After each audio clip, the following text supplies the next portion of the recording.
দৈনন্দিন কার্যক্রমের অংশ হিসেবেই করে থাকি। তো সেরকমই গতকাল আমাদের মাদক উদ্ধার এবং অস্ত্র উদ্ধার যে অভিযানের যে একটা টিম, সেই টিম তারা খবর পায় যে ভান্ডারিয়া থানা এলাকায় একজনের কাছে অস্ত্র আছে, যে তার নাম হলো মোহাম্মদ আলিম খান। যে তারা জানতে পারে যে এই লোকের কাছে অস্ত্র থাকতে পারে, অস্ত্র আছে। এই সংবাদের ভিত্তিতে তারা সেখানে যায়, ঘটনাস্থলে যায়। তো ঘটনাস্থলে গিয়ে ওই লোককে পায়। প্রাথমিকভাবে পুলিশের উপস্থিতি টের পেয়ে ওই লোকটা দৌড়ে পালানোর চেষ্টা করে।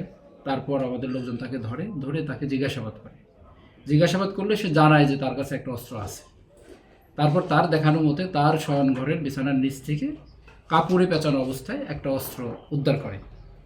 তো অস্ত্রটা হলো একটি বিদেশি পিস্তল, যার দৈর্ঘ্য 17 সেন্টিমিটার এবং প্রস্থ 12 সেন্টিমিটার, এবং এটার ফায়ারিং পিন সচল আছে। আমাদের যে অস্ত্রাগারের যে ইনচার্জ আছে তাকে দিয়ে আমরা দেখাইছি, এটা সচল অস্ত্র বলা যায়।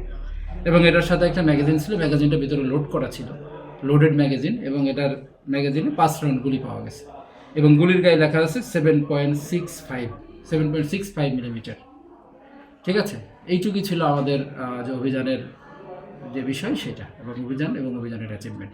এখন এটার প্রেক্ষিতে যদি আপনাদের কোনো কিছু বলার থাকে, এবং আমরা যেটা জানতে পেরেছি যে জিজ্ঞাসাবাদে ওই লোকটা আমাদেরকে যেটা জানিয়েছে যে তার নাম হলো আলিম খান, পিতার নাম হলো মৃত আব্দুল আজিজ খান, মাতা মৃত আসিয়া খাতুন। তার যে ঠিকানা যেটা দিয়েছে সেটা হলো উত্তর শিয়ালকাঠি 9 নং ওয়ার্ড 1 নম্বর ভিটাবাড়িয়া ইউনিয়ন পরিষদ, ভান্ডারিয়া থানা।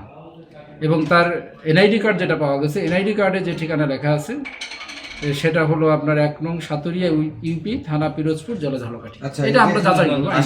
ধরা হলো ওনার নামে কি এর পূর্বে কোনো মামলা আছে? এর পূর্বে একটা মাদক মামলার তথ্য আমরা পাইছি। স্যার, আমরা মাদক মামলা আছে। আপনাদের পক্ষ থেকে অস্ত্র মামলা করা হয়েছে কিনা, বা এটা বাদী কে রয়েছে? অস্ত্র মামলার এজাহার আমরা রেডি করছি, এবং এটা বাদী আমাদের পুলিশ পরিদর্শক আরিফুল ইসলাম, ওসিডিবি, উনি বাদী হয়ে একটা অস্ত্র মামলা করবেন। আচ্ছা, আলিম খানের কোনো রাজনৈতিক পরিচয় পাওয়া গেছে কিনা? না, তার কোনো রাজনৈতিক সংশ্লিষ্টতা এখন পর্যন্ত আমরা পাই নাই। বা পেশাগত কি কাজ করে এরকম কোনো তথ্য? পেশাগত বলতে সেই অপরাধজনক কার্যক্রমের সাথেই জড়িত। তার এরকম বৈধ কোনো আয়ের উৎস এরকমভাবে আমরা পাই নাই। তার নামে যেহেতু মাদক মামলা আছে, তা আমরা ধারণা করতেছি যে হয়তো সে মাদক রিলেটেড কোনো কার্যক্রমের সাথে সে জড়িত থাকতে পারে। এটা আমরা আরও ডিটেল ইন্টারোগেশন করলে, যেহেতু এটা অস্ত্র মামলার কিছু প্রসিডিউর আছে, আইনগত কিছু প্রসিডিউর আছে, এই প্রসিডিউর অনুযায়ী আমরা আগাবো। আমরা রিমান্ডের প্রেয়ার দিব। তো রিমান্ডে আসলে যখন পুলিশ হেফাজতে জিজ্ঞাসাবাদ করা হবে, তখন হয়তো আমরা আরও বিস্তারিত কিছু জানতে পারবো। হয়তো এখান থেকে আমরা আরও নতুন কোনো ঘটনা সম্পর্কেও হয়তো জানতে পারি।